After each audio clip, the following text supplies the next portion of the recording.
Welcome to Astounding Stories of Space and Time. I'm Martell, reading The Runaway Skyscraper by Murray Leinster. Part 5. Arthur and Van Deventer, in turn with the others of the cooler heads, thundered at the apathetic people, trying to waken them to the necessity for work. They showered promises of inevitable return to modern times. They pledged their honor to the belief that a way would ultimately be found by which they would all yet find themselves safely back home again. The people, however, had seen New York disintegrate, and Arthur's explanation sounded like some wild dream of an imaginative novelist. Not one person in all the gathering could actually realize that his home might yet be waiting for him, though at the same time he felt a pathetic anxiety for the welfare of its inmates. Everyone was in a turmoil of contradictory beliefs. On the one hand, they knew that all of New York could not be actually destroyed and replaced by a splendid forest in the space of a few hours, so the accident or catastrophe must have occurred to those in the tower, and on the other hand, they had seen all of New York vanish by bits and fragments, to be replaced by smaller and dingier town, had beheld that replaced in turn, and at last had landed in the midst of this forest. Everyone, too, began to feel an unusual and uncomfortable sensation of hunger. It was a mild discomfort as yet, but few of them had experienced it before without an immediate prospect of assuaging the craving, and the knowledge that there was no food to be had somehow increased the desire for it. They were really in a pitiable state. Van Deventer spoke encouragingly and then asked for volunteers for immediate work. There was hardly any response. Everyone seemed sunk in despondency. Arthur then began to talk, straight from the shoulder, and succeeded in rousing them a little, but everyone was still rather too frightened to realize that work could help at all. In desperation, the dozen or so men who had gathered in Van Deventer's office went about among the gathering and simply selected men at random, ordering them to follow, and began work. This began to awaken the crowd, but they wakened to fear rather than resolution. They were city-bred and unaccustomed to face the unusual or the alarming. Arthur noted the new restlessness, but attributed it to a growing uneasiness rather than selfish panic. He was rather pleased that they were outgrowing their apathy. When the meeting had come to an end, he felt satisfied that by morning the latent resolution among the people would have crystallized, and they would be ready to work earnestly and intelligently on whatever task they were directed to undertake. He returned to the ground floor of the building, feeling much more hopeful than before. 2,000 people all earnestly working for one end are hard to down, even when faced with such a task as confronted the inhabitants of the runaway skyscraper, even if they were never able to return to modern times. They would still be able to form a community that might do much to hasten the development of civilization in other parts of the world. His hope received a rude shock when he reached the great hallway on the lower floor. There was a fruit and confectionery stand here, and as Arthur arrived on the spot, he saw a surging mass of men about it. The keeper of the stand looked frightened, but was selling off his stock as fast as he could make change. Arthur forced his way to the counter. "Here," he said sharply to the keeper of the stand, "stop selling this stuff. It's got to be held until we can dole it out where it's needed." "I can't help myself," the keeper said. "They're taking it anyway." "Get back there," Arthur cried to the crowd. "Do you call this decent? Trying to get more than your share of this stuff? You'll get your portion tomorrow. It's going to be divided up." "Go to hell," someone panted. "You can starve if you want to. I'm going to look out for myself." The men were not really starving, but had been put into a panic by the plain speeches of Arthur and his helpers, and were seizing what edibles they could lay hands on in preparation for the hunger they had been warned to expect. Arthur pushed against the mob, trying to thrust them away from the counter, but his very effort intensified their panic. There was a quick surge and a crash. The glass front of the showcase broke in. In a flash of rage, Arthur struck out viciously. The crowd paid not the slightest attention to him, however. Every man was too panic-stricken and too intent on getting some of this food before it was all gone to bother with him. Arthur was simply crushed back by the bodies of 40 or 50 men. In a moment he found himself alone among the wreckage of the stand, with the keeper wringing his hands over the remnants of his goods.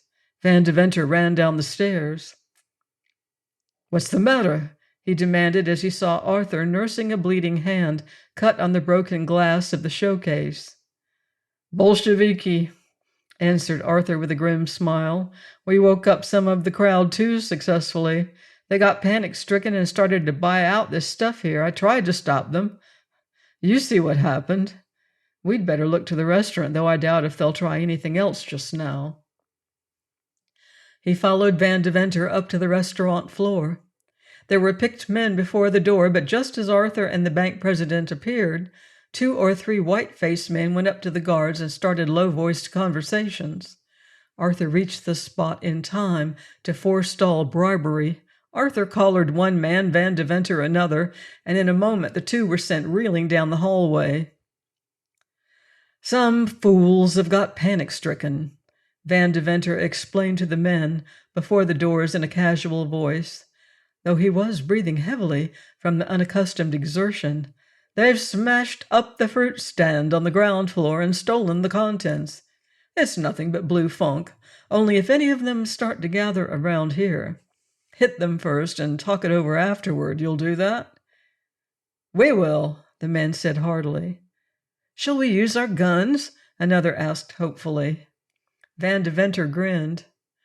"No," he replied, "we haven't any excuse for that yet. But you might shoot at the ceiling if they get excited. They're just frightened." He took Arthur's arm, and the 2 walked toward the stairway again. "Chamberlain," he said happily, "tell me why I've never had as much fun as this before." Arthur smiled a bit wearily.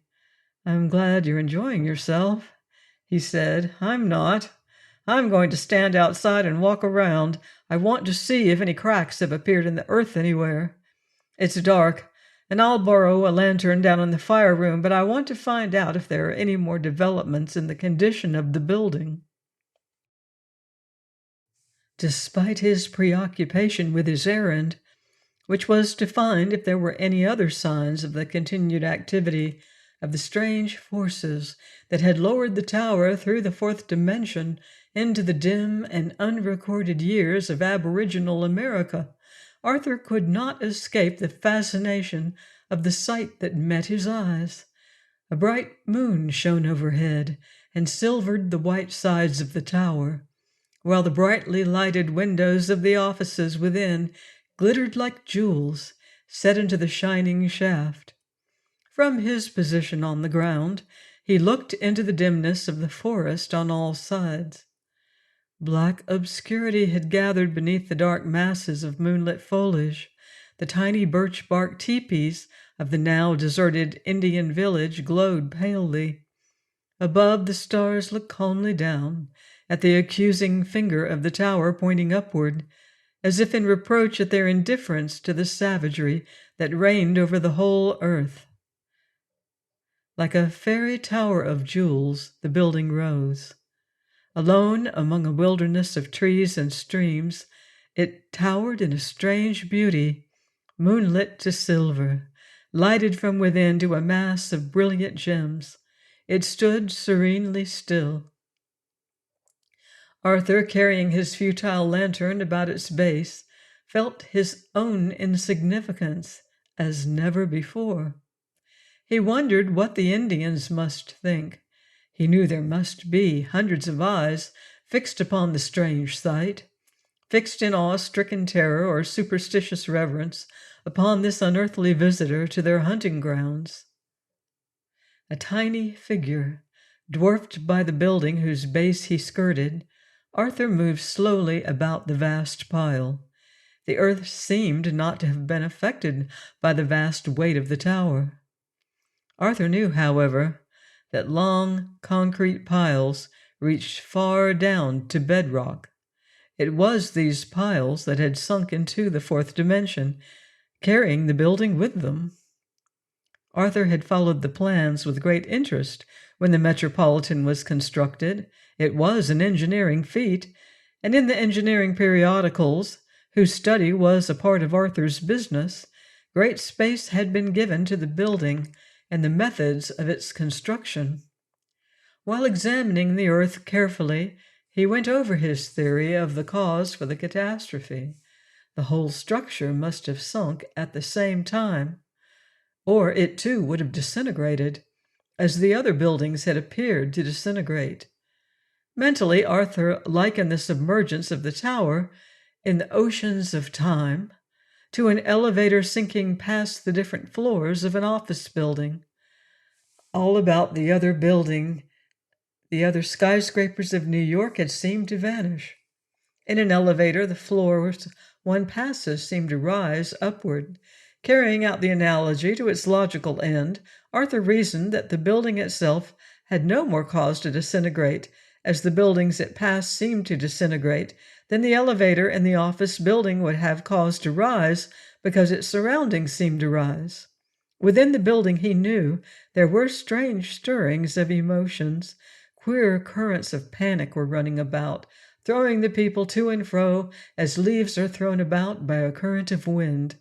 Yet, underneath all those undercurrents of fear was a rapidly growing resolution, strengthened by an increasing knowledge of the need to work. Men were busy even then, shifting all possible comfortable furniture to a single story for the women in the building to occupy. The men would sleep on the floor for the present. Beds of boughs could be improvised on the morrow. At sunrise on the following morning, many men would go to the streams to fish, guarded by other men. All would be frightened, no doubt, but there would be a grim resolution underneath the fear. Other men would wander about to hunt. There was little likelihood of Indians approaching for some days at least, but when they did come, Arthur meant to avoid hostilities by all possible means. The Indians would be fearful of their strange visitors, and it should not be difficult to convince them that friendliness was safest, even if they displayed unfriendly desires. The pressing problem was food. There were 2,000 people in the building, soft-bodied and city-bred. They were unaccustomed to hardship and could not endure what more primitive people would hardly have noticed. They must be fed, but first they must be taught to feed themselves. The fishermen would help, but Arthur could only hope that they would prove equal to the occasion. He did not know what to expect from them. From the hunters he expected but little. The Indians were wary hunters, and game would be shy, if not scarce. The great cloud of birds he had seen at sunset was a hopeful sign. Arthur vaguely remembered stories of great flocks of wood pigeons which had been exterminated as the buffalo were exterminated. As he considered, the remembrance became more clear. They had flown in huge flocks which nearly darkened the sky. As late as the 40s of the 19th century, they had been an important article of food and had glutted the market at certain seasons of the year. Estelle had said the birds he had seen at sunset were pigeons. Perhaps this was one of the great flocks. If it were really so, the food problem would be much lessened, provided a way could be found to secure them. The ammunition in the tower was very limited, and a shell could not be found for every bird that was needed, nor even for 3 or 4. Great traps must be devised, or birdlime might possibly be produced. Arthur made a mental note to ask Estelle if she knew anything of birdlime. A vague humming roar, altering in pitch, came to his ears. He listened for some time before he identified it as the sound of the wind playing upon the irregular surfaces of the tower. In the city, the sound was drowned by the multitude of other noises, but here Arthur could hear it plainly. He listened a moment and became surprised at the number of night noises he could hear. In New York, he had closed his ears to incidental sounds from sheer self-protection. Somewhere he heard the ripple of a little spring. As the idea of a spring came into his mind, he remembered Estelle's description of the deep-toned roar she had heard. He put his hand on the cold stone of the building. There was still a vibrant quivering of the rock. It was weaker than before, but was still noticeable. He drew back from the rock and looked up into the sky. It seemed to blaze with stars, far more stars than Arthur had ever seen in the city, and more than he had dreamed existed. As he looked, however, a cloud seemed to film a portion of the heavens. The stars still showed through it, but they twinkled in a peculiar fashion that Arthur could not understand. He watched in growing perplexity. The cloud moved very swiftly. Thin as it seemed to be, it should have been silvery from the moonlight, but the sky was noticeably darker where it moved. It advanced toward the tower and seemed to obscure the upper portion. A confused motion became visible among its parts.